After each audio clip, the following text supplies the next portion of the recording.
বাংলাদেশে অভ্যুত্থান হয়েছে, অর্থনীতি থেকে আইন শৃঙ্খলা পুরো ব্যবস্থাকে ফের স্বাভাবিক পথে ফিরিয়ে আনার চ্যালেঞ্জের মুখোমুখি অন্তর্বর্তীকালীন সরকারের প্রধান মোহাম্মদ ইউনূস। কিন্তু বাংলাদেশ বর্তমানে মারাত্মক অর্থনৈতিক সংকটের সম্মুখে। তার উপরে বাংলাদেশের জিনিসপত্রের দাম আগুন, আর তারই মধ্যে আবার ট্যাক্স বাড়িয়েছে সরকার। বাংলাদেশের সংবাদ মাধ্যম সূত্রে খবর, 2024-2025 অর্থবর্ষে 100-র বেশি পণ্য সামগ্রীর উপর ভ্যাট এবং সম্পূরক শুল্ক চাপিয়েছে সরকার, আর তাতে নাভিশ্বাস উঠেছে বাংলাদেশবাসী। আর এই অবস্থায় বাংলাদেশের এখন হাড়ে হাড়ে টের পাচ্ছে ইউনূস সরকার মোটেই ভালো নয়।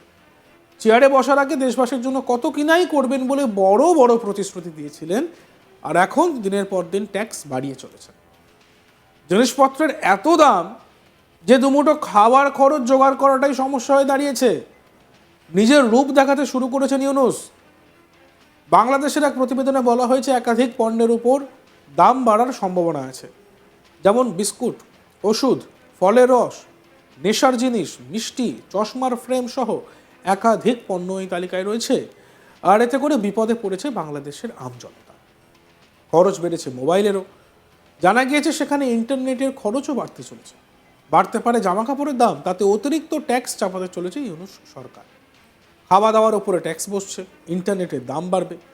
সূত্র মারফত খবর, বৃহস্পতিবার এই বিষয়ে বাংলাদেশে অধ্যাদেশ জারি করা হয়েছে। 1 জানুয়ারি বাংলাদেশের অন্তর্বর্তীকালীন সরকারের উপদেষ্টা পরিষদের বৈঠকে ভ্যাট এবং সম্পূরক শুল্ক বৃদ্ধির প্রস্তাব পাশ করা হয়। এদিকে বাংলাদেশের অন্তর্বর্তীকালীন সরকারের অর্থ উপদেষ্টা ডক্টর সালেউদ্দিন আহমেদ জানান, সব দিক ভেবেই এই কর বাড়ানো হয়েছে। কি বলছেন অর্থ উপদেষ্টা, শুনব। 15% কন্ট্রিবিউশনের ক্যালকুলেশন যখন হয়, প্রত্যেকটা ভ্যাটের স্টেজে যখন তার ট্যাক্সটা দেয়, আলটিমেটলি কিন্তু সে 15% ভোক্তা দিচ্ছে না, কারণ বাকিগুলোর জন্য সে ইনপুটের জন্য রিবেট পাবে। আমরা যে সমস্ত জিনিসের দাম বাড়িয়েছি ওগুলোর ভেরি ইনসিগনিফিক্যান্ট পার্ট অফ আমাদের ইনফ্লেশন বাজেটে। আমরা রিসোর্স গ্যাপ আমরা ক্যালকুলেট করেছি কত টাকা লাগে। আমরা যখন ওদের সাথে আলাপ করলাম, ওরা বললো যে এর বেশি আমরা বিয়ার করতে পারবো না। প্লাস ইন্টারেস্টের ব্যাপার আছে, পরিশোধের ব্যাপার আছে, এগুলো ডেট মানে ঋণ পরিশোধ, এগুলো চিন্তা ভাবনা করি কিন্তু করা।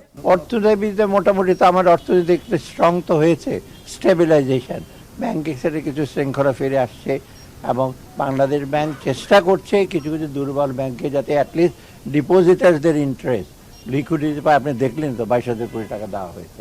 অর্থাৎ সাপোর্ট দেওয়া হচ্ছে শিক্ষা, স্বাস্থ্য, অন্যান্য আইটি খাতে।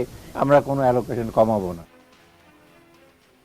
বিএনপির যুগ্ম মহাসচিব রুহুল কবির রিজভী অবশ্য জানিয়েছেন, আইএমএফের চাপে বাড়তি ট্যাক্স সরকার বাড়াতে পারে না। মানুষ ঠিকমতো খেতে পাচ্ছে কিনা তা সরকারকে দেখতে হবে। মানুষ ঠিকমতো করে খেতে পাচ্ছে কিনা এটাই ইউনূস সরকারের দায়িত্বের মধ্যে পড়ে। বাংলাদেশের প্রথম সারির এক সংবাদ মাধ্যমের প্রতিবেদনে জানা গিয়েছে, বাংলাদেশে ব্র্যান্ডেড দোকান থেকে পোশাক কিনতে গেলেও বেশি খরচ হতে পারে।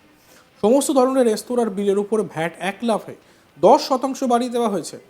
বাংলাদেশ ভারত সহ প্রতিবেশী দেশগুলো থেকে ডাল, ড্রাই ফ্রুটস, মশলা ও অন্যান্য নিত্য প্রয়োজনীয় পণ্য আমদানি করে। বাংলাদেশের বৈদেশিক মুদ্রা কমছে বলে জানা গিয়েছে।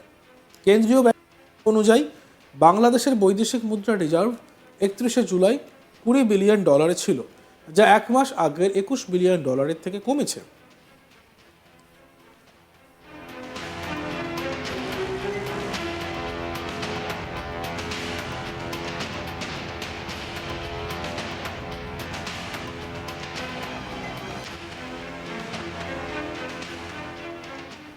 বাংলাদেশের মুদ্রার রিজার্ভ প্রায় $1.3 বিলিয়ন হ্রাস পেয়েছে, এবং যেটা অন্তর্বর্তী সরকারকে বড় সিদ্ধান্ত নিতে বাধ্য করছে। এর মধ্যে নগদ তোলার সীমাও অন্তর্ভুক্ত রয়েছে। সরকার নগদ উত্তোলন মাত্র 2 লক্ষ টাকার মধ্যে সীমাবদ্ধ করেছে, যা বাজারে সংকট বাড়িয়েছে এবং ব্যবসায় নেতিবাচক প্রভাব ফেলেছে, যার কারণে চাহিদা কমেছে। ব্যবসায়ীরা বলছেন, এই সিদ্ধান্তের কারণে তারা প্রয়োজনীয় বৈদেশিক মুদ্রা কিনতে পারবেন না, যার কারণে আমদানিও ক্ষতিগ্রস্ত হবে এবং পণ্যের দাম বৃদ্ধি হবে। গত কয়েক সপ্তাহের অনিশ্চয়তা দেশটিকে রাজনৈতিক এবং সামাজিকভাবে ব্যাপকভাবে প্রভাবিত করেছে, এবং এটি অর্থনৈতিকভাবে এখন প্রভাবিত করছে। জনগণের ক্ষোভের ভয়ে পাইকারি ও খুচরা বিক্রেতারাও ভালো মুনাফা না পেয়ে দাম স্থিতিশীল রাখার চেষ্টা করলেও আগামী মাস নাগাদ দাম বাড়বে বলে সতর্ক করেছে। বাংলাদেশে বর্তমানে তেলের সংকটও দেখা গিয়েছে, আর তাই নতুন বছরেই তেলের ঘাটতি মেটাতে প্রচুর পরিমাণে জ্বালানি তেল কিনতে চলেছে বাংলাদেশ। আর তার জন্য ভারতের কাছে হাত পাততে বাধ্য হয়েছে ইউনূস সরকার। জানা যাচ্ছে প্রায় 14 লক্ষ টন পরিশোধিত জ্বালানি তেল কিনবে বাংলাদেশ। জানা গিয়েছে ভারত সহ মোট 7টি দেশের থেকে তারা তেল কিনবে, যার মধ্যে ভারত ছাড়া রয়েছে মালয়েশিয়া, চীন, ইন্দোনেশিয়া, থাইল্যান্ড, ওমান এবং সংযুক্ত আরব এমিরেটস। জানা গিয়েছে দেশগুলি থেকে জ্বালানি তেল আমদানিতে ব্যয় হবে বাংলাদেশি মুদ্রায় প্রায় 11,500 কোটি টাকা। সচিবালয় মন্ত্রিপরিষদ বিভাগের সম্মেলন কক্ষে অর্থ উপদেষ্টা সালেউদ্দিন আহমেদের সভাপতিত্বে চলতি বছরে সরকারি ক্রয় সংক্রান্ত উপদেষ্টা পরিষদ কমিটির বৈঠক হয়। সেখানে এই তেল ক্রয়ের প্রস্তাব অনুমোদন করা হয়। সূত্রের খবর, আমদানি করা তেলের মধ্যে 75,000 টন পেট্রোল, প্রায় 9 লক্ষ টন রয়েছে ডিজেল, জেট ফুয়েল রয়েছে প্রায় 2 লক্ষ টন, আর সি অয়েল রয়েছে 30,000 টন। দিন কয়েক আগেই বাংলাদেশের অন্তর্বর্তী সরকারের প্রধান ইউনূস ভারতের কাছে চাল চেয়ে পাঠিয়েছিলেন, আর তার আবেদনে সাড়া দিয়ে ভারত বাংলাদেশকে বিপুল চাল রপ্তানি করে সাহায্য করেছে। ভারতের একটি পণ্যবাহী জাহাজ চাল নিয়ে চট্টগ্রাম বন্দরে যায়। 24,690 টন চাল বাংলাদেশকে পাঠিয়েছে ভারত। সোশ্যাল মিডিয়াতে অনেক বাংলাদেশি ভারতীয় পণ্য বয়কটে ডাক দিয়েছে, তবে এরই মাঝে কৃষি পণ্যের ক্ষেত্রে বাংলাদেশে পুরোপুরি ভারত নির্ভর তা বারবার সামনে এসেছে। আর এই আবহে সাম্প্রতিক এক রিপোর্টে দাবি করা হয়েছিল বিগত কয়েকদিনে বাংলাদেশে 180 টন পেঁয়াজ পাঠিয়েছে ভারত।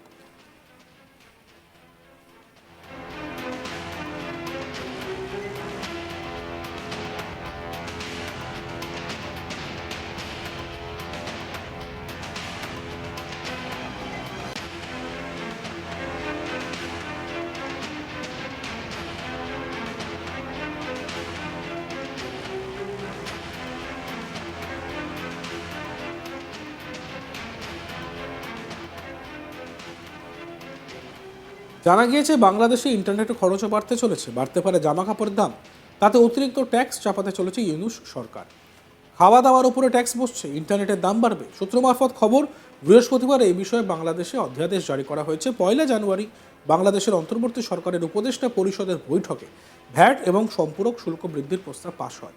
এদিকে বাংলাদেশের অন্তর্বর্তী সরকারের অর্থ উপদেষ্টা ডক্টর সালেউদ্দিন আহমেদ জানান, সব দিক ভেবেই এই কর বাড়ানো হয়েছে। তিনি ঠিক কি বলেছেন আমরা আরও একবার শুনব।